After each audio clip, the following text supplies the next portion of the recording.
Alright, and welcome back to the Shardbreaker podcast.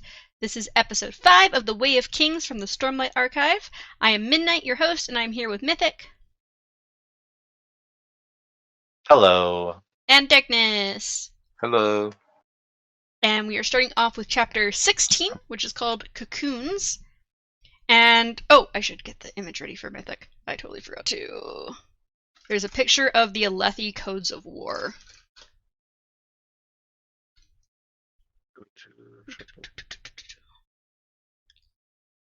Alethi Codes of War. Copy image. Here you go, Mythic. These are the Alethi Codes of War. Just to summarize them, they are readiness, inspiration, restraint, leadership, and honor are the Alethi Codes of War. There's only 5 of them. Pretty short. And so we don't get an epigraph because this is a flashback chapter to 7.5 years ago. So we start with a preteen Kaladin who's speaking to Laurel, who's a light-eyed girl. He tells her that his father wants him to train as a surgeon in Kharbranth. Tien was nearby as well, and Laurel's upset that Kaladin didn't tell her that his father had been planning this and asks if he wants to win a Shardblade and become a Light Eyes.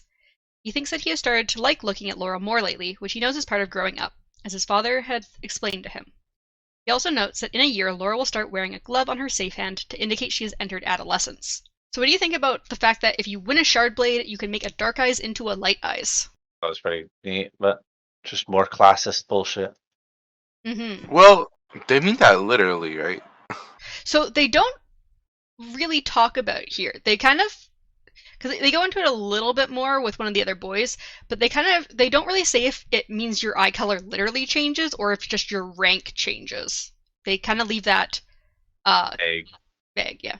Nah, I think it's literal. You think it's literal? Do you think it's literal, Mythic, or do you think it's just more of a I class actually thing? do. I think it's literal. I mean, Mhm. we're in a world of magic and fucking shit. Magic. So. Magic and magic. Magic and mystery. That's the word I was looking for. Laurel then mentions that they are in the Stormlands, which is a windbreak for the Western Lands, and that both Dark Eyes and Light Eyes have a noble heritage here. She says that this is why they have the best warriors in Alethkar. Kaladin doesn't seem overly excited, and Laurel complains that she hates talking to him when he's mopes like this. So basically, he started getting depressed. His like ongoing depression has kind of started at a young age, and she just gets she's very annoyed with his depression. She then goes off to pout, and Kaladin thinks that sometimes he dreams of being a warrior on the battlefield, and other times he just has no motivation. Tien then comes over and shows Kaladin a rock, wetting it slightly to show the different colors in it. He tells Kaladin he wants him to have it, to make him feel better. Kaladin then suggests looking for some lurgs, and Tien excitedly heads back down the rocks to look for one. As Kaladin follows him, he sees Laurel looking at her family's mansion, as her father is the city lord. Laurel notes that Kaladin easily gets out of his bad moods whenever Tien is around, and he replies that Tien just makes it hard to not be happy. He then helps Laurel down from a rock, when she insists that he should, even though she's a better climber than him. So what do you think about the fact that Tien is able to help Kaladin out of his depressed moods? Well, we know what happens, right? I mean, yeah, we know that he dies, but I'm just saying in general, like, what do you think about the fact that, like, their relationship is so good, and, like, Tien's so good at helping Kaladin get out of his depression? They're good It's friends kinda- too, right? It's kind of sad. It was sad for me, so. Wait, do you say Mythic? You guys kind of talked over each other? That's why they're good friends, right? Him and his brother are very close to each other. Also, what do you think about Laurel starting to kind of act more ladylike, such as like having Kaladin help her down from the rocks, and then Kaladin just not really understanding why she's acting differently? Disgusting. I mean, it seems a little like I'm trying to think of the word here. They're maturing a little bit, you know. And I think she's probably, considering she's a Light Eyes, obviously getting like these etiquette lessons probably, and Kaladin doesn't really understand why she's acting differently than she did when she was younger. He's like, oh yeah, we just like climb around on rocks together, and like you're the best climber. Why do you need help getting down from this rock? And she's like, it's just proper. Treat me like a lady. Kaladin goes down to Tien, and they melt the cocoon of the lurg and watch it hop around from rock to rock. Laurel mentions that it seems like Kaladin's father is making him become what he wants instead of what Kaladin wants. And Kaladin mentions that most boys become what their fathers are, and Laurel gets huffy, insisting again that Kaladin should win a Shardblade and become a Light Eyes. Kaladin replies that he'd like to fight for honor, but he'd mostly like to travel around. So why do you think Laurel is so insistent that Kaladin should win a Shardblade and become a Light Eyes? She probably can't marry a Dark Eyes. yeah, probably. Yeah, I think it's implied that she's like she likes Kaladin, And she's like, you should become a Light Eyes so that we could be together. And he doesn't get it. I like yeah, the part where she's done and just leaves. she just, later she just fucking gets up and leaves. So the lure then begins to respin its cocoon, and then Kaladin gets onto a small rock to show Tien. Once the cocoon is done, Tien goes to dissolve it again, but Kaladin stops him and tells him the lurg will be tired, and he can try again later, or drop it in their father's bathwater. He then tells Tien to try and go find a second one, and the younger boy runs off while Kaladin walks back over to Laurel. Kaladin notices a shattered hill that had been damaged during the last high storm, and wonders what had done it. He asks Laurel if she's still thinking about war, which she is, and Kaladin thinks that some recruiters had come through town recently. He then thinks about how his father had told him that no ship had sailed towards the origin and come back safely, as being out on the ocean during a high storm meant death. Next, Kaladin notices some of the other boys hanging out nearby and not warming the fields. So what do you think about like this origin of the high storm? Do you think it's just constantly like moving around the planet, or do you think it's actually like starting somewhere like they seem to think? Starting somewhere and moving its way in. Wait, what is it that they think?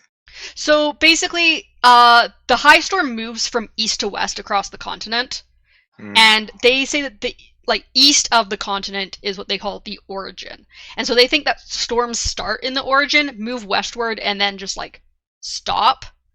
But I was asking, like, do you think that it actually stops, or because obviously planets are round, do you think that it's just like rotating around the planet? What? What do you mean planets are round? Planets are flat. The flat Roshar theory? Yeah. Planets are 100% flat. Why are they round, actually? Planets, because that's how gravity works. It creates round objects. It does. Can you explain how that happens, though? I am not a scientist. That's what I was like. I'd have to Google shit and like get a proper explanation. You're like in charge of this. You should know everything. Aren't you the host of this podcast? Like, what the heck? I'm not an expert at everything that ever is. Just ask the shards. Oh my gosh. So Kaladin asks Laurel about the worming, and she suggests they go down and ask. Once there, Laurel sits on a rock and doesn't talk to the boys. So instead, Kaladin asks Jorm, the most senior of the boys at 14, why they aren't worming. However, it seems to be the wrong thing to say, as the faces of the boys darken. Why aren't you worming? Yeah, they definitely see it as like a, you're looking insult? Down on us and acting like a superior. He doesn't say it the best. Kaladin doesn't have the best way with words as a child. Or, I mean, I don't think he's ever had the best way with words. So. Fair. Jorm then replies that the adults are looking at a patch of polyps and let them go for the day. One of the boys, named Nagget, then asks Kaladin if he's ever heard of a Dark Eyes becoming a Light Eyes. Kaladin replies that his dad had mentioned how wealthy dark-eyed merchants sometimes marry low-ranking light-eyed women and have light-eyed children, but Cav replies that isn't what they meant. So what do you think about the fact that you could be technically outranked by your own children if you are a Dark Eyes and you have children with a Light Eyes? That's hilarious. You throw one temper tantrum, you're going to jail. Well, your parents are going to jail. Do you have any thoughts about that, Mythic? Wait, didn't you say that Mythic called you Darkness? I did, he did yesterday. Yeah, during the... so you're getting payback, I see. Yeah, pretty much. I mean, it's like your name is just in everybody's brain for some reason. Darkness is, I mean, that's why he's in the center here on the video, because he's obviously... He's the center of attention? Yeah. Everyone misses me always. For sure.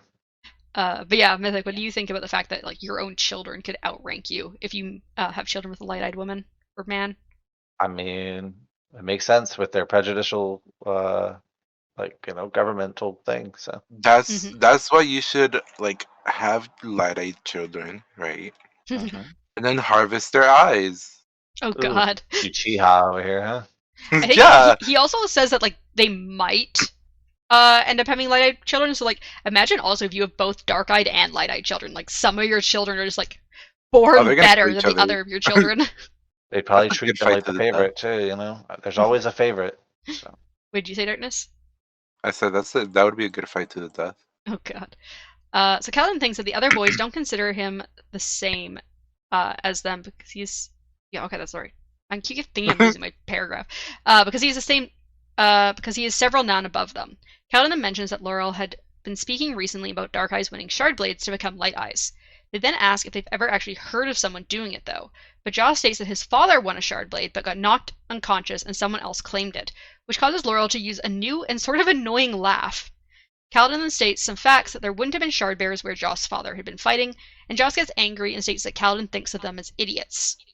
So what do you think about Laurel and Kaladin disproving the fact that Jost's father could have potentially won a Shardblade? Well, he is an idiot, so. Right? Definitely didn't win it, for sure. I feel like once you win it, you don't really lose it unless they take it the same way they, Yeah, murder. Mhm. And his father's alive, right? Yeah, his father is alive. So, yeah. So Jost then throws a quarterstaff at Kaladin and tells him to fight for honor. Kaladin agrees to the fight and barely blocks Jost's first attack. However, the next few hits get Kaladin in the foot and side, and he can see Laurel is unimpressed, which causes him to feel shame. However, as Jost lets down his guard, Kaladin grabs the staff again and begins fighting back, feeling energized and right with the wood in his hand. However, he hesitates when he sees Jost's hand bleeding and realizes that he hurt someone. Jost then knocks him down and Laurel leaves, causing Kaladin to feel tears well up in his eyes. He tries to reach for the quarterstaff again, but Jost convinces him not to. Kaladin asks Jost to teach him how to fight, but Jost refuses, saying Kaladin's father would get upset with him. So what did you think about the fight between Jost and Kaladin? Wait, that was the whole fight?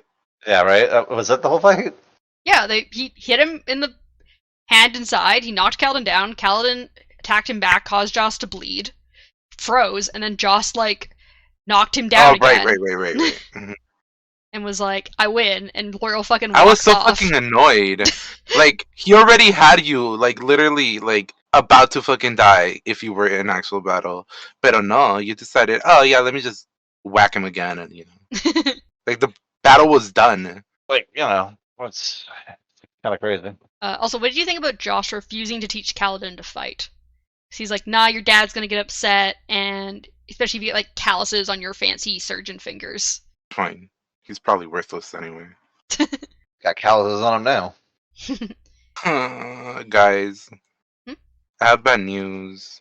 What? Oh no. I like Kaladin, and it's gonna. Oh no! My God. I thought you were gonna say I have to go. I was like, No. You like Kaladin? I mean, that's the kiss of death's darkness. Yeah, I know. That means Kaladin's dying for sure. So Kaladin then sees Tien behind him, and he asks him how long he's been there. But Tien just leaves him a rock before running off, causing Kaladin to pick it up and slowly walk back to town. Kaladin returns home to find his father back from Lord Wistio's manor, and he states that the man is dead. Kaladin is shocked at the revelation, and since the man didn't have a son, Kaladin's father said they'll be appointed a new city lord. So basically, Laurel's father's just dead. She was off having fun, and then she's gonna go home, and her dad's just dead. That's what made me happy. Oh, damn. Oh, I'm just saying, because she walked the fuck away. Not get the bad news, Kaladin's dad then goes over to a goblet of spheres and states that they are from Lord Wistio to send Kaladin to Kharbranth when he turns 16. Once trained, he would come back to be the town's surgeon. Kaladin knows that his fate is now sealed, and he will have no choice. He feels restricted by the forced decision and thinks about how the weapon had sang when he'd held it in his hands earlier. So what do you think about Kaladin's choice of being a soldier or surgeon being taken from him at this point? To be fair, I wasn't worried because we know what happens. I mean, we know what happens, but if we didn't know what happened, and I was thinking about this, that's honestly a pretty normal thing even in our world. Yeah, So- Yeah. it really is. And it's Our very world with slaves, disappointing. So yeah. all our slaves in our real world. Well, I mean, so chapter 17 is called A Bloody Red Sunset. And the epigraph says, "Might I be quite frank? Before, you asked why I was so concerned. It is for the following reason." And the reason they give in the next chapter, so I just kind of skipped giving a question here because there's really nothing to talk about from this epigraph. wow. I mean, what do you want to talk about? It's Wait, what epigraph was this? It just says, "Might I quite be frank? Before, you asked why I was so concerned. It is for the following reason." And then it ends there. No, it's because they're old. No, I literally took it that way, by the way. Did you? Yeah, because it started with they're old or some shit like that. I mean, it starts with, "Might I be quite frank?" No, Oh, after you mean the fucking epigraph. Oh, I see. It starts with the old man at the apothecary. Uh, Yeah, I mean, So we move to present-day Kaladin as he stands in an apothecary while Syl flits around the man running the place, noting how old he is. Kaladin thinks that his father had said that apothecaries walk the line between herbalists and surgeons, and often people regard them with superstition, which many leaned into. This place had glyph words hanging from the walls and a full skeleton wired up. The man asks Kaladin if he wants a glyph word or a potion to slip into a woman's drink to make her regard him favorably, which causes Kaladin to raise an eyebrow. Syl, however, says he should buy one and slip it to Gaz so that he treats Kaladin better. Which Kaladin's like, yeah, I don't think that's what it's for. It's like, oh yeah, just give Gaz a No. love potion. But it would Yeah. work. I don't think Kaladin wants Gaz to fall in love with him. Disappointing. Kaladin, however, asks for some bandages and antiseptic, stating that his father had been a surgeon, which causes the man to stop acting so frail and mysterious. So what do you think about this act that the apothecary was putting on, where he was like acting like extra frail and like kind of weird? Well, he has to put on a show for like this is superstitious people, right? Apparently. It reminds me a lot of the bookseller that Shallan talks to in part 1. We're like, oh What? yes, you want romance novels. Oh yeah, you want love potions, right? And then, oh no, you're actually serious about things. Well, that dude's like a straight up asshole, though. Like, there's a difference. Mm. A major difference. A very like misogynistic difference. I mean, you say that, but I doubt he would act that way to like Yasna. I guess. I feel like if Yasna came in, like she just has an air about her where he'd be like, "All right, what do you want, ma'am? Any like scholarly books you want?" But yeah, so the man offers the cheapest antiseptic, but even that is a lot for Kaladin. He asks about some plants that grow nearby, but the man states that each stalk barely gives 1 drop of the antiseptic. Kaladin does have enough for a needle and some bandages, though. When he goes to pay, though, 3 of his 4 spheres aren't glowing. The apothecary, for a moment, thinks it's fake, but checks and notes that it's a real gem inside. Kaladin thinks that Gaz must have given him spheres that weren't recently infused. He does ask to keep the 1 infused sphere, though, for superstitious reasons. So what did you think about Kaladin's spheres going done so quickly? I mean, I liked it better to know how they were charged, so. Yeah, I mean, we learned previously that they're charged out in the High Storm, because we saw Gaz taking them in when he went to the on Honor a pole Chasm. or whatever. Yeah, but as I'm saying, like, so that they charge and they only charge for a little bit, and then they so they only last like generally like I think the time between high storms maybe a little bit longer, so like a week or 2 the stormlight lasts.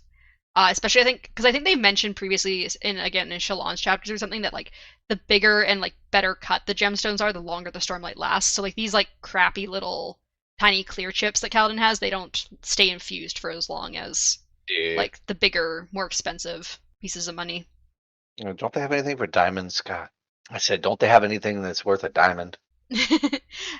Yeah, so he's blaming Gaz, saying like, oh, he didn't give me the spheres that were recently infused. He gave me these like crappy ones that like have been sitting around for a while, so they've gone done. And like, if they're not holding Stormlight, people think that you got fake gemstones and fake money. And he's just lucky that this guy actually like knows how to check to see if it's real or not. Yeah, I mean, he could just go out into a high storm and charge it, you know? Well, because like if there's not a high storm though, currently they're like, we don't know if it's real money or not. You only know once it's infused, so people are like, I don't want, even though dun spheres are worth the same amount, they're like, I don't want them because I don't know if it's real money. So Kaladin then leaves the apothecary and thinks about how he had learned more about how the war camps worked recently. They had a huge amount of people in every war camp, and surprisingly the soldiers of each camp didn't mix together. Syl then mentions how people are discord, as they are all different, unlike Spren and animals, which tend to be similar. However, Kaladin notes that Syl isn't like other Windspren, to which Syl mentions that is what disturbs her. So what do you think about how concerned Syl is about how different she is from other Windspren? I mean, it actually made a lot more sense when she starts explaining it, like, it's explaining humanity itself. I was like, I can kind of see why she's worried that she's changing and not going to be the same as other Windspren. Yeah, she's very concerned about like these changes happening within her. Yep, she's becoming human. Oh my god. What do you think about Syl's concern? You know, Mythic's theory of, oh my god, like the theory that he had where like all of them are connected and stuff. Pretty much, she talks about it. Yeah. Yeah, she kind of says they're connected, but she kind of also just says like they're more like how like say like she's like, oh, like how all axe hounds are the same. Like they may have like slight differences, but they all are acting on like their base instincts, and they're not as erratic and generally as like unique as humans are. I mean, yeah, humans have this special thing in their head that, you know, lets them rethink. They're not working off just pure instinct anymore. So Kaladin makes it back to the bridge crew area and lumberyard, right when a horn sounds. A second horn soon accompanies it to mean that Sadeas was going to go on the plateau run. Kaladin shouts for the bridgemen to get in line, but many don't even have their vests on and have to scramble to go get them. The men with vests go with Kaladin to get the bridge. He thinks about how there is an assigned order that the bridgemen run in, with the bridge leader getting the best position. If someone tries to cheat their way into a better position, the bridgemen won't let them, and Gaz will generally turn a blind eye to them, like stopping the bridgemen from doing so.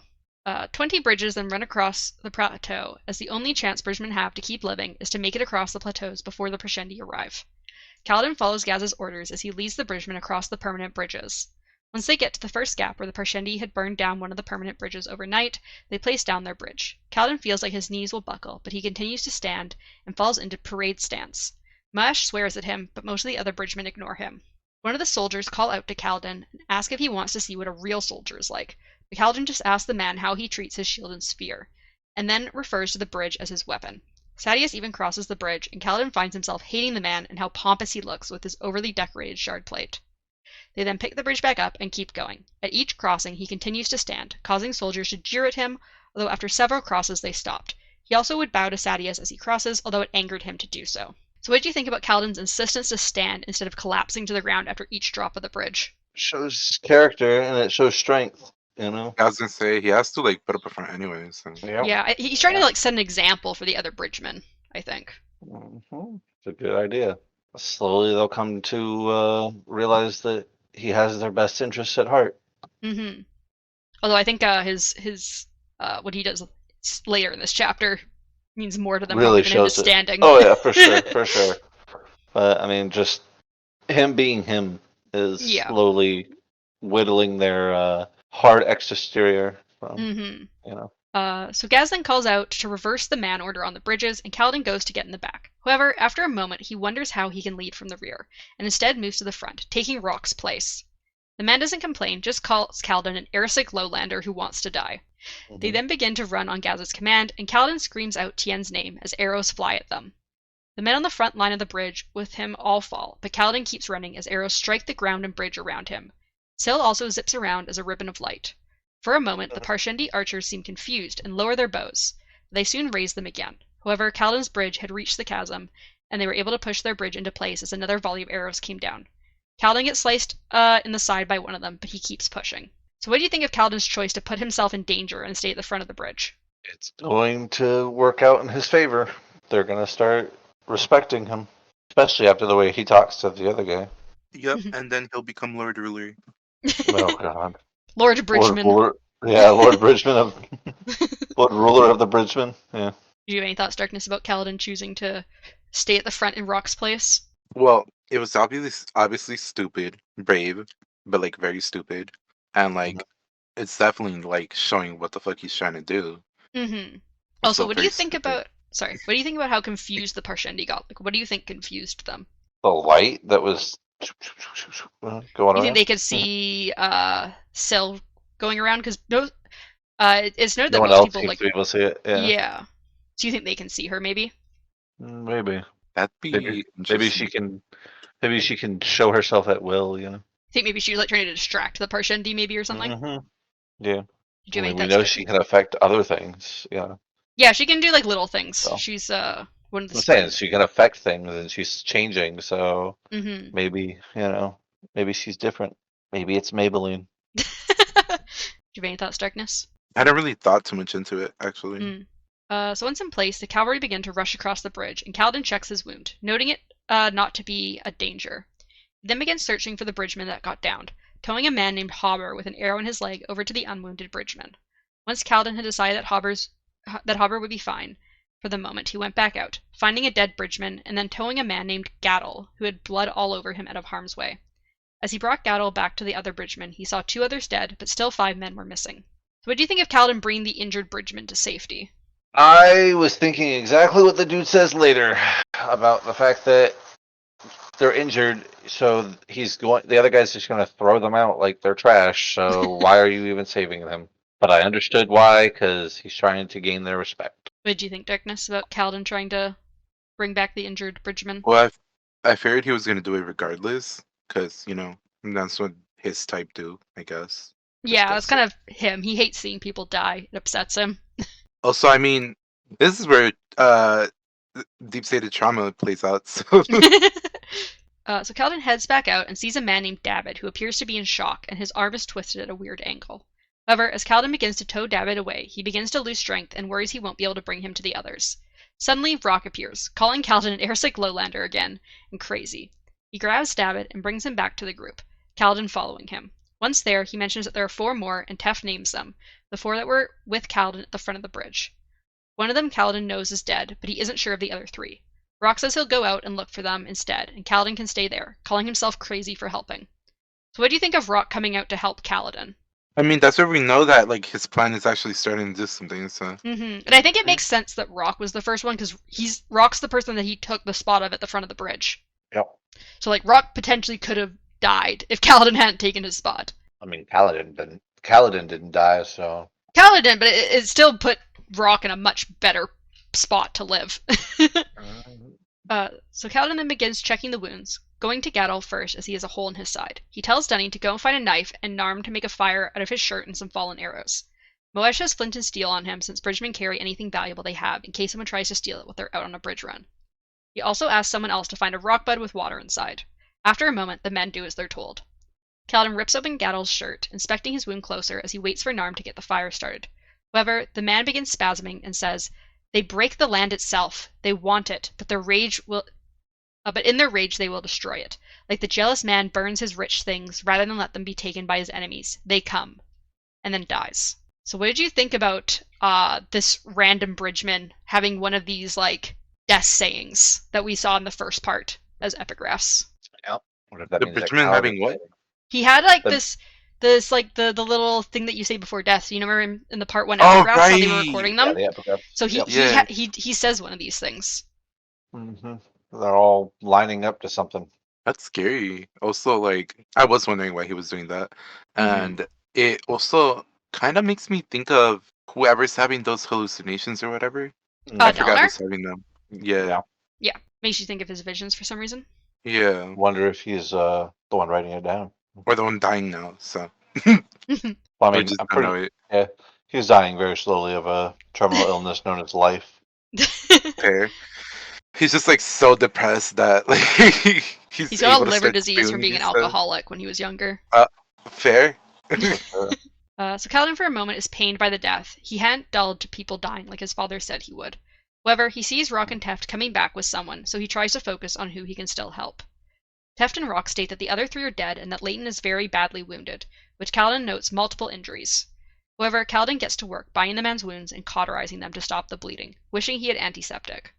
Once he had done everything he could, he moves over to Hobber's leg injury, bandaging it up and noticing it didn't need to be cauterized. So what do you think of Kaladin's attempt to tend to the injuries of the bridgemen? Like, keep as many of them alive as possible? Work out in his favor.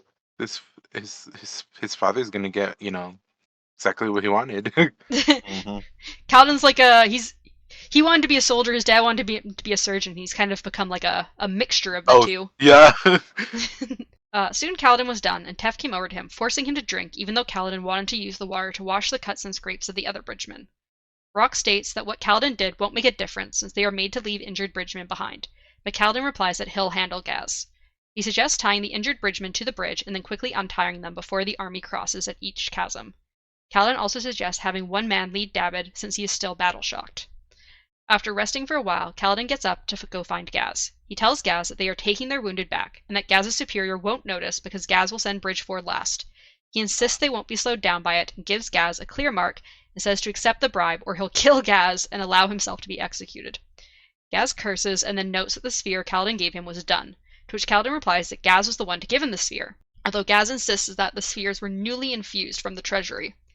So what do you think of Kaladin's conversation with Gaz? Well, the only thing I could think of was, what if he's not lying and they were actually newly infused, and Pretty so sure. Kaladin's accidentally using them as like a Yeah. shard, whatever thing. Like A how shard Seth blade. was? A shard. What the fuck's no? There's a Shardbearer. Is that what it's So called? Something? yeah, so there's shard bearers, but they don't use Stormlight. If you remember the prologue, Zeth is able to consume Stormlight, but he says he's the only one who's been able to do it in centuries. Yeah, but that's what I'm saying. Maybe he's doing it unconsciously. Yeah. But I was saying it's not just shard bearers; it's like a special thing. Yeah, I got that's you, separate but, from shard bearers. But that's what I was thinking of. Maybe he's actually siphoning it Huh. without realizing it. I was thinking it had to do with Syl. You think somehow Syl is involved with the Stormlight stuff? Yeah. The spears going Well, done. that's what I was thinking. So, yeah. I mean, what if it's both? Because like it could be, but like I was Yeah, thinking, like, what if that's because of? Oh God, sorry. like, what if that's also helping her like Do you gain a think maybe sense of like, she's you using know, the power to like become intelligent? I guess, yeah. Or what if it's powering up Kaladin, so she's kind She's of powering up because of him powering up. yeah, exactly. That'd be cool. I mean, she does say that she's worried that if she leaves Kaladin, she'll forget things. Back when they were at the Honor Chasm.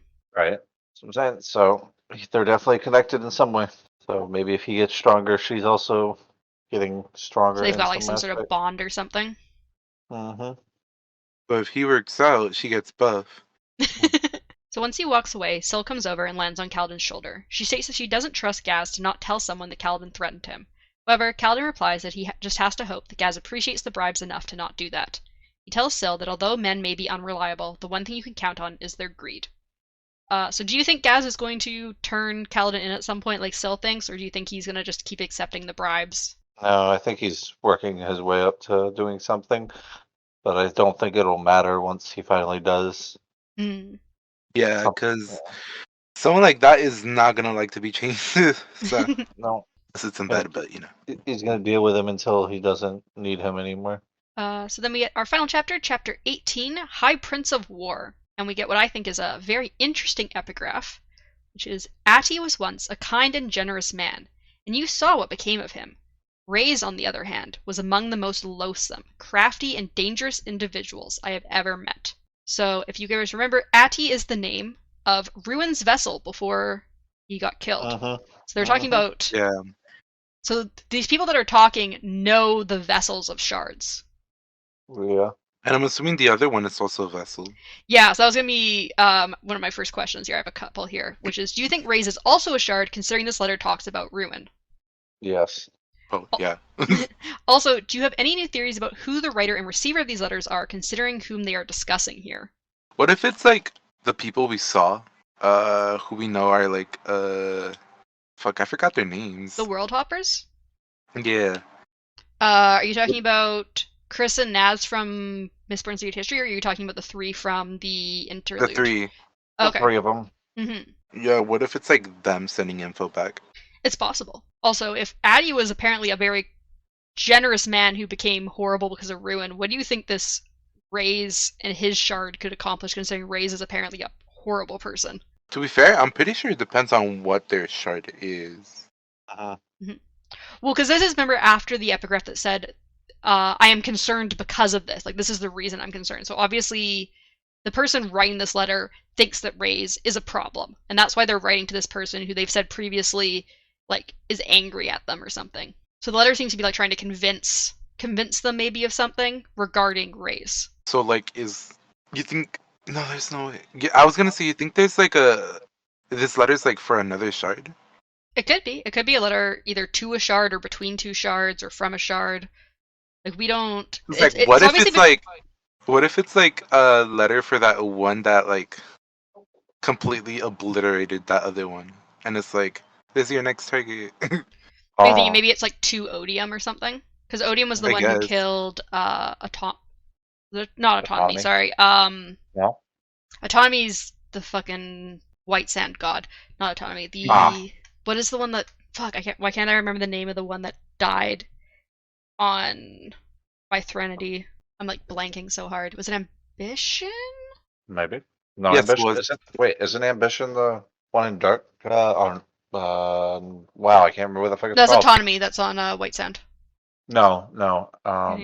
With Nightblade, but I can't remember. Oh no, that's Endowment. Endowment. Oh, okay. It's Ambition for sure.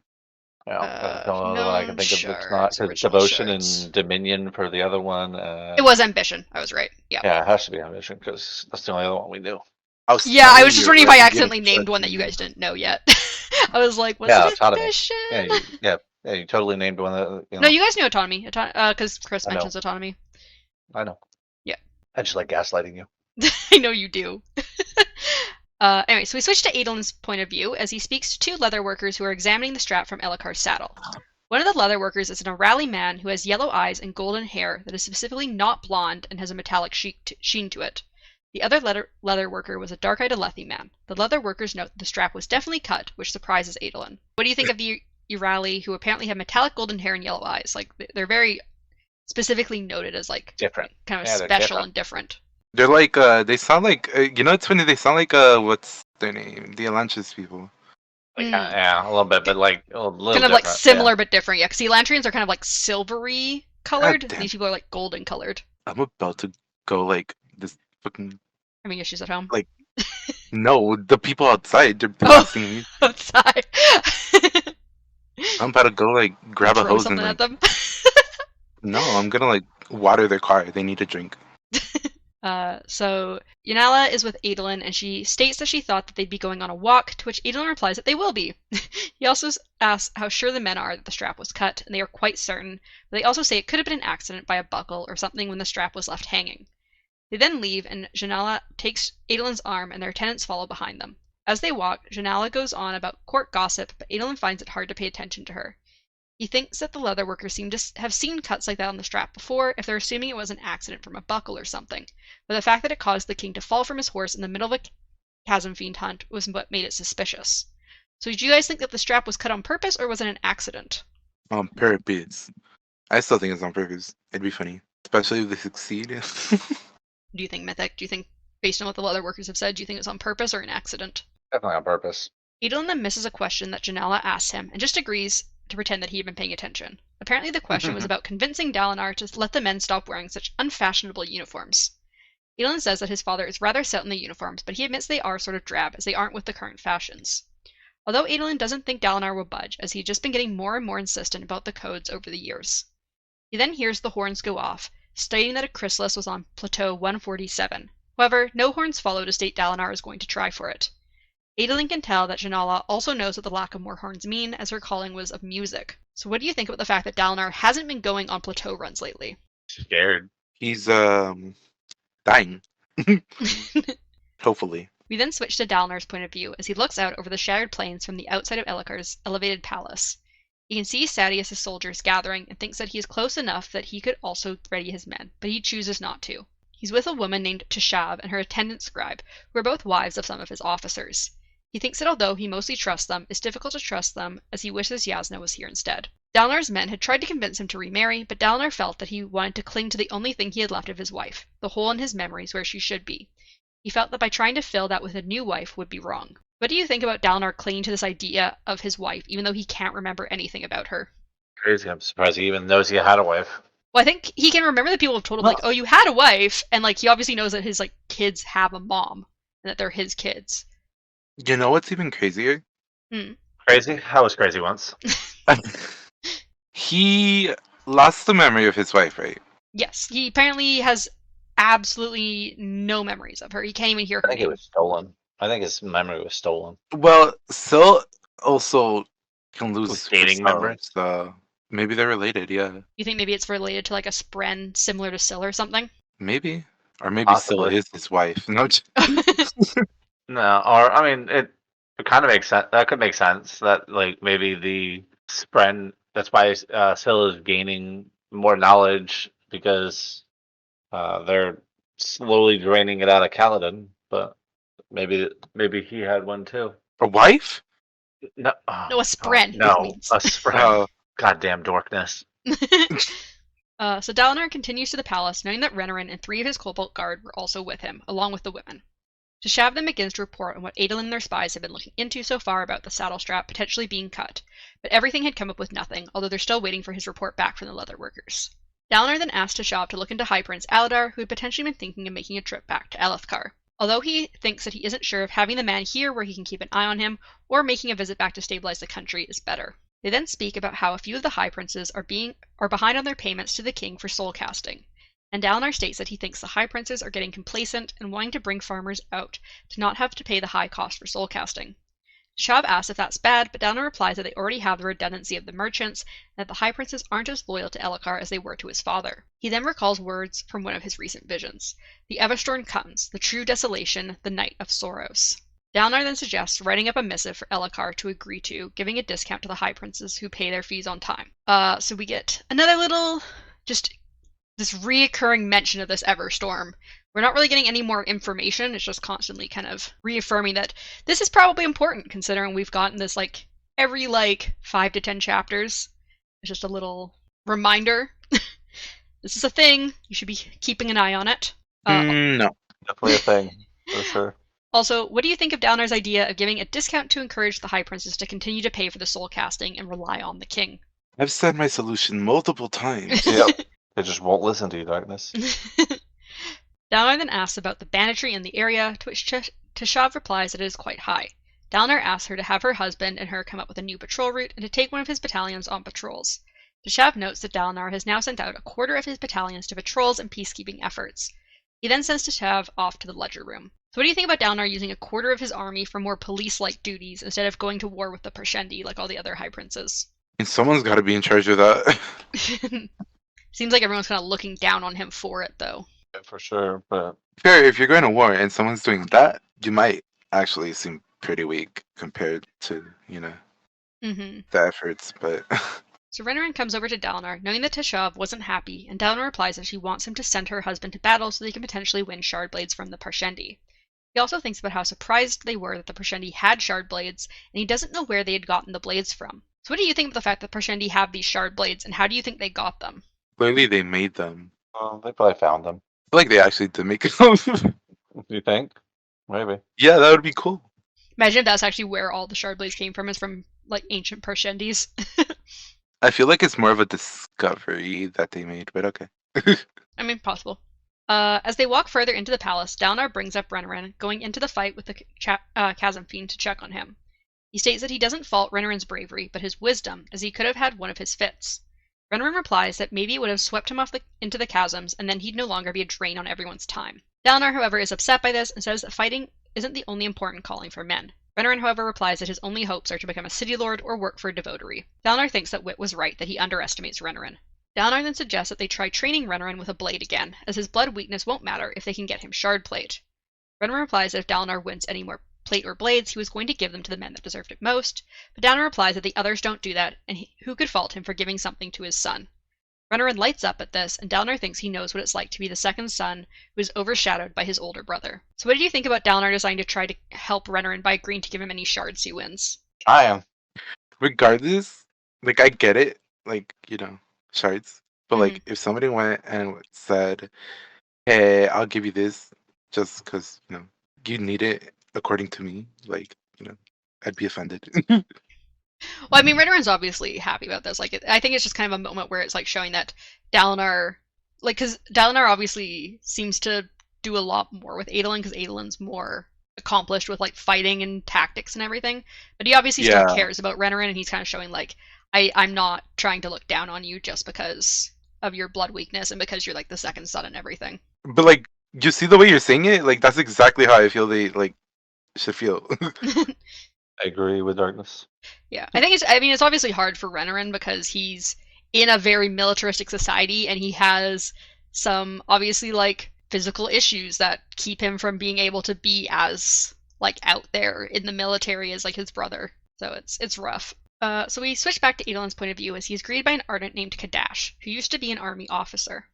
They were at the Warcamp Temple, which was a soul-casted dome that Dalinar had given some money to allow them to decorate in a way that was more suitable to a house of worship. As they got into the temple, Janella notes that she thought they'd be walking somewhere a little more romantic. Aiden replies that religion can be romantic, but she walks out of the temple, saying she'll wait outside and that she wants a palanquin. Adolin notes that he'll have to buy her something expensive to make this up to her. What do you think about Adolin bringing Janelle along to all of these different tasks that he's supposed to be doing instead of being on the date with her like he's meant to be? To be fair, he has a duty, and she should know this, but also make some time, dude. I feel like there's they both should be a little more accepting of this, because I feel like Janella's yeah, you're specifically dating someone who has a lot of responsibilities.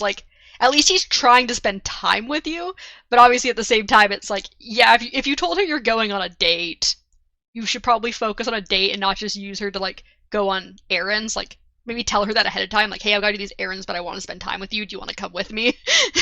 Right. That obviously wasn't the discussion. Right. So Kadash then states that he finds religion romantic, but Aiden replies that Kadash is an Ardent, plus his scar makes him a little too unsightly to be his type. So I like how Kadash is like, I find it romantic. And he was like, yeah, you're not my type, dude. Got that scar. Scars? He's got a scar on his face, apparently. Yeah. Scar. The man hated the scar. So Aelin then asked to speak to... Oh, I'm sorry, but I was gonna say, I'm like, wouldn't like scars make it better? I think Aelin likes pretty people. That's disgusting. I like how he's not like, you're not my type because you're a guy. He's like, nah, it's just the scar. No thanks. He's like, yeah, I'd totally go on a romantic religion date with you if you weren't like all scarred up. So Aelin asked to speak to Kadash somewhere private. He then asks Kadash if his father is going mad or if he might actually be seeing visions from the Almighty, and confirms that the rumors of his visions. I said I think he is seeing visions. And confirms that the rumors of his father thrashing around and seeing things during high storms is true. Kadash replies that this is dangerous territory since he technically belongs to Dalinar. Kadash then asks Adolin if he knows about the Hierocracy, the War of Loss. Aelin replies that he knows it was when the Church tried to seize control and take over. Kadash replies it was more than that. The priests had claimed that most people couldn't understand theology, and they often claimed visions from the Almighty, even though the heralds, who apparently were 5 men and 5 women, had denounced that previously. The visions had also all been faked. He calls it void-bringing and mentions that trying to divine the future was an evil thing. So I just wanted to note here that we'd had small notes, specifically when Shallan was scolding Yalb for gambling, about how you shouldn't try to predict the future. And so that's kind of explained here, where it's like, predicting the future is said to be of the Voidbringers and thus evil. So that's why she's like, you can't try and predict the future. Like, that's not okay. Would that... What do you say, Darkness? Would that mean... Wait, like... So, like, certain types of gambling are just, like, not allowed, because it's considering guessing the future. Yeah, but, like, isn't that future shit, like, a ruins thing? Yeah, partially as well. Yeah. So, like... His metal was all about seeing into the future. So, like, what if he's, like... Well, we already have a mention of him. We might as well, like, what if he's, like, tied into this more, too? It's possible. Like, because we don't really know where his vessel originates from, so what if it wasn't this... How far is this? I think... Didn't you say this was in the past? So... Or is this future No, after... this is between Mistborn Era 1 and 2. This is after Mistborn Era 1. Oh, okay. So he would still... I mean, if so, then if it was between that, then he'd be still tied to... No, but I'm saying, like... But Voidbringers have been around for thousands and thousands of years. Like, remember, the Prelude was 4,500 years ago, and that was... they were fighting the Voidbringers back then. I'm saying, like, what if Ati was, like, from this world, you know? Or at least, like, visited it or something at some point. Mm-hmm. I mean, there's definitely mentions of different shards. That's also, like, these mentions of different shards is specifically why I wanted to do Stormlight after quite a few of the other books. So I'm like, I want you to have this knowledge of these other shards before going into Stormlight, because you don't really need it to understand what's going on, but like it gives you a lot of little lore clues if you know about it beforehand. Yeah. Sure. So Aelin then asks Kadash if Kadash is stating that he thinks Dalinar is lying about seeing visions. But Kadash says he would never claim Dalinar is lying, but he also can't condone prophecies or mysticism. Kadash then says that if he is seeing visions, it is between him and the Almighty. However, he thinks the visions might actually be more so reflections of his past and the horrors of the wars that he had been through. Kadash then tells Adolin to go back to the woman he had been with. However, Adolin replies that the courting likely won't continue, even with the right gift. However, he does hurry off. So do you think Dalinar's visions are from the Almighty, of the Voidbringers, or just issues from his past, as Kadash thinks? Issues from his past, but it still doesn't make it untrue. Mm-hmm. Well, low-key, the fact that... This is about Dalinar or whatever, right? Yeah. The fact that he can't, like, even hear in his mind what his wife's name was, like... Mm-hmm. There's obviously something happening with him. Yeah. It's just, yeah, how much of that is... I mean, it's kind of implied that, like, although Adolin doesn't think so, that it seems like there's definitely something up with the visions. Yeah. Mm-hmm. But also, though, are they of the Almighty, as Dalinar thinks, or considering he might be seeing things in the future, are they of the Voidbringers? What if they're the same thing? Maybe the Almighty and the Voidbringers are the same? Yeah. And they just don't know that? Like, the thing is, like, all this shit happened, like, so long ago, the interpretations could have been easily jumbled up. Mm-hmm. Yeah, like, this religion has been going on for a long time. Like, it's obvious that things, like, change over time. So we switch back to Dalinar's point of view as he walks through the halls of the palace with the Runnerin after finishing going over ledgers with Tashav. Dalinar notes that the palace has been soulcast, but that Elhokar has made several enhancements, such as marble flooring and adding windows. They get to the king's antechamber, and Dalinar sees High Prince Ruthar waiting to speak to the king. Dalinar goes past him, getting a sniff from Ruthar in annoyance, and goes to see the king on the balcony of his rooms. He gestures for Renarin to stand away with the attendant so that he can speak privately to the king. When Dalinar approaches Elhokar, the king asks if Dalinar thinks that the Parshendi watched them from the Shattered Plains, to which Dalinar replies that he thinks they do. Dalinar thinks that Elhokar and Ruth are dressed lazily with lace and frills, and that Gavilar foresaw this, which is why he was so focused on the codes before his death. Elhokar then asks why the Parshendi killed his father, but soon dismisses that question as he calls the Parshendi primitive brutes. However, Dalinar thinks the Parshendi aren't brutes and do have culture, as they had seen before the assassination. So what do you think about Elhokar looking down on the Parshendi by calling them like brutes and like uncivilized? Wait, hold on. What group of people was the dude who killed his brother? The dude. I forget his name. The assassin in White's death was a Shin man that was hired by the Parshendi, or like owned by the Parshendi at the time. And how is it that they figured that it was the Parshendi? Because they admitted to it. Okay. He says that they admitted to it before retreating. Like so they're like, wanted yes, this we war did to this. happen like so badly. They either wanted it to happen, or for some reason they wanted to kill Gavilar so badly that they didn't mind a war happening. They're like, no, there was obviously something that happened. Because they were like, we're going to sign a treaty, but then we're going to kill you. Or the slight, actually, it's not even a slight possibility. It's like a pretty good possibility that it was still framed. It is possible. I mean, yeah, all we know is what Szeth has told us, and a little bit of what Dalinar has says, which is that the Parshendi said that they did it, and Szeth says that his masters were the Parshendi at the time. But like, we really don't know much about the Parshendi. There could be multiple Parshendi factions. Maybe one Parshendi group like got the other one to like seem like they did it or something. Like we have not had like a Parshendi point of view, and like any interactions that people have had so far with the Parshendi have been extremely limited. Yeah. Huh. So yeah, we just don't know what their motivations were at this point in time, which is also what's frustrating Dalinar and Elhokar. Is they're like, we don't understand what their motivations were, because we thought things were going well. We were signing a treaty, we were like partying together, and then suddenly they decided to assassinate our king, and they even like owned up to it.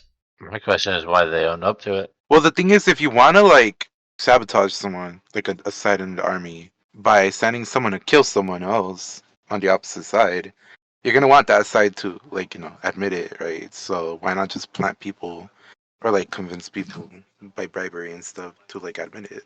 Also, the Parshendi have not been apparently. We don't really know what they were doing before that treaty signing, but based on the fact that like everyone's still so surprised about how the Parshendi act compared to Parchment, it sounds like they were a pretty unknown civilization until pretty soon before that treaty signing. So like we don't know like if maybe like another nation maybe talked to them. Like we don't know what's all happened with them and how they like stayed hidden for so long. Quite simple. They're a people of magic and assassination. So down I'm sorry, but clearly they want something with the freaking I forgot what they're called. I'm just calling them chasm crawlers. The chasm fiends? There you go. Yeah, they want like something with them, so I mean, it seems like they want the gem hearts just like the Alethi do. We don't know if they have soul casters or if they use them for other things. The Alethi seem to think that the Parshendi consider them gods, but yet they also hunt them just like the Alethi do. Okay, but like, what if that's how you get a Shardblade? Oh, you think maybe they're like using these gem hearts somehow to make shard blades, and like maybe that's how they're trying to keep themselves alive during the war? Like, it could be like, it's possible. Imagine, so like you can like convert shit, make food, and all that stuff, right? Yeah, you can do a lot with gemstones with different technology. Imagine how like, and the one they got from that creature was like huge, right? Mm-hmm. Yeah, it's apparently as big as someone's head. This gemstone. Yeah, so like, imagine how much power that holds, especially like after charging like so many of them in like a storm, like. Yeah, they might like understand more about Stormlight or something than like the humans do. Mm-hmm. Especially if they haven't been known. So like, actually, you know what? Yeah, it makes so much sense actually, because they're taking notes on like what happened to Elantris, and instead of like letting the whole world know that you have like godly powers, Mm-hmm.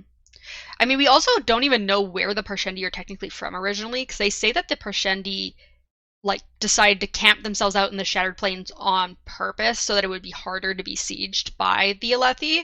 So they're obviously not even like, it's not that they live on the Shattered Plains. They live somewhere else originally. What if they're like, nah, I was gonna say, what if they're like not even from that whole freaking world? Yeah, You think maybe like a this universe. world hopping group? That's a whole world hopping civilization, but okay. Yeah, right. Yeah.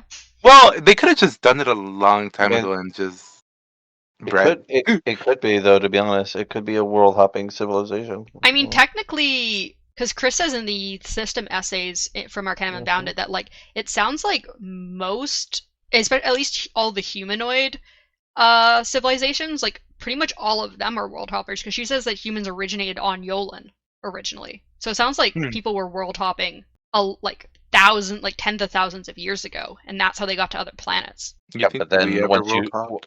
yes, 100%. We're trying to world hop right now. Yeah, but I'm just saying, like, yeah, like obviously groups of people have world hopped before, enough to like populate, like have a big enough group to start populating a planet. So it's very possible that maybe they did world hop here from somewhere else. Would you repopulate if you world hop midnight? I mean, Midnight's not going to repopulate anyways, so I want to have kids. I'm gonna have kids. she's totally not going to repopulate. It's not going to happen.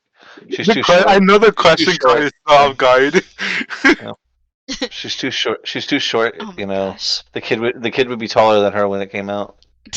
Oh my god. It's like having a light-eyed child as a dark-eyed. Yeah, except short. You know. I mean, she's with the tall guys, so I guess somewhere they'll land maybe tall, and then they'll be above her in their standing. So Gosh. Anyway, Somehow so I feel like her genes are dominant, and they'll just. we're just Oh, gonna they'll be move short. on from Yeah, this probably. conversation. Downer then yeah, brings they're up like 2 feet tall. You know. Downer that brings up how long the war has been going on for, asking how long Elhokar wants this to continue. Elhokar is upset, saying that he will continue until they win and his father is avenged. But Downer asks if he's willing to sacrifice all that his father worked for to do that. Elhokar brings up Dalnar's fits during the high storm, but Dalnar says that it isn't important. Elhokar then asks if Dalnar thinks of him as a poor king, which Dalnar refutes. He states that he would be a poor brother if he did not wish his brother was still alive, but that doesn't mean that he thinks any less of Elhokar. Elhokar then says that Dalnar lately speaks like his father had just before his death, insisting on an end to war, talking of the lost radiance, and following the codes. Dalnar then thinks that he's starting to sound like his Dalnar agrees that he's starting to think like his brother, and that the king and high princes will never respond well to a retreat, and he needs to approach this in a different way. He instead suggests to Elhokar that they need to find a different way to fight, and that the gem hearts are meaningless to their vengeance. Dalnar suggests making him High Prince of War, but Elhokar says no, saying that the High Princes already don't accept his leadership. So what did you think of Dalnar's suggestion to become High Prince of War? I mean, I thought it was a really good idea, to be honest. Right. That's crazy. Who would ever suggest something like that? The problem is, I think that Dalinar, although he's probably the best suited for the job, he's also like not well regarded right now by the other High Princes, which is what Elhokar's about to bring up here. So what? Do it anyways. So Elhokar then moves the conversation to the assassination, but Dalinar replies that they have no evidence of anyone trying to assassinate Elhokar yet. Elhokar says that Dalinar is getting erratic like his father had, especially reading a book written by the Lost Radiance. However, Dalinar insists the book was an inspiration to the Radiance, not written by them, and instead was written by an ordinary man named Noadon. Dalinar then tries to move the conversation back to him becoming High Prince of War, and says that they need to upset the High Princes as this has been going on for too long. Elhokar then says if Dalinar can prove that the other High Princes are willing to work with him, he can make him High Prince of War. Dalinar agrees, and Elhokar says that he needs to finally hear what Ruthar wants, so Dalinar and Renarin leave the rooms. Dalinar thinks seriously about which High Prince he should approach as they head back to the war camp, thinking that he can't choose Sadeas as it'll make it seem like they're too closely allied at that point. So what do you think of Elhokar's compromise to have Dalinar prove the High Princes will follow him if he wants to be High Prince of War? Gotta work out in their favor. They're gonna figure it out. They're gonna figure out how to do so they can become the High Prince of War. I think it's a decent compromise, though. It makes sense. What do you think, Darkness? I'm telling you, all you need is like force. So he's the king's wit. If we're hanging out with all the king's people, we're gonna see wit again. Sorry, go ahead, Darkness. That's fair. She's dead. A sacrifice. Nobody would be there to witness it. Oh my god. If just kill all the High Princes. And then you'll be the only one left, you know? I mean, you should, yeah, exactly. It would be easy to kill them with wit out regard. Alright. So Renarin then startles Dalinar out of his thoughts as he notes that the sky is darkening, indicating an approaching Oh, high storm. yeah. This is the only part of this entire chapter that I was like, hey, some entertainment that I actually want to know. Dalinar asks if there is meant to be a high storm today, and Renarin says no, but that the storm wardens had been wrong before. Renarin suggests going to Aladar's war camp as it's closest, but Dalinar doesn't want to have one of his fits around another High Prince's attendants, because rumors will start. Instead, he insists they ride to his war camp. They ride quickly to the war camp, getting through the checkpoint, but barely, and they have to go into the stables as the storm approaches, as he won't make it to his palace. Dalinar hopes that he won't get hit by a vision, but as the storm hits, with him surrounded by random people in the stables, it begins. A vision, yep. Mm-hmm. So do you think that we're going to see Dalinar's vision, or are they going to skip it? Wait, so is it just like every high storm that he gets it, or what's It's every happening? single high storm he gets a vision. Yeah. I mean, I feel like It's obviously connected. Like, I feel like we don't get to see anything because we're reading a book. But do you think we'll be in Dalinar's point of view as he has the vision then? wait, I hope so. what if the reason he gets it is because the high storms are charging him like they charge the spheres? Mm-hmm. It's And definitely then, like, possible what if there's a this- connection between that, because the high storms What are if- what brings the stormlight. It makes sense that like what's his name Still, I'm like, is using the spears to charge. Kaladin. Yeah. Would that mean that? I wonder what would happen. Like, maybe it's him or maybe it's Syl, but it doesn't matter because like I want to see what happens like during a high storm. Like, you think they'll do like a bridge thing during a high storm? No, they don't go out during high storms because remember there's boulders that get thrown around. We've seen Like- Kaladin during a high storm once. The night he went to the Honor Chasm. Remember there was a high storm and he goes out while it's still like pouring rain, but the wind's not as heavy. That's why he sees Yeah. Gaz out collecting his spheres. and they're throwing boulders around, you know. It's not just a rock. Boulder. Syl went out during the high storm because remember she went off to go find the leech that day. Boulder. So Syl is the high storm. Nice. Okay. Syl's She has the a reason the high wind storms spren. are here. Yeah, Syl's the reason the high storms are here. You know, she's bringing them. So I got a few overview questions. First of No, all, all right, bye.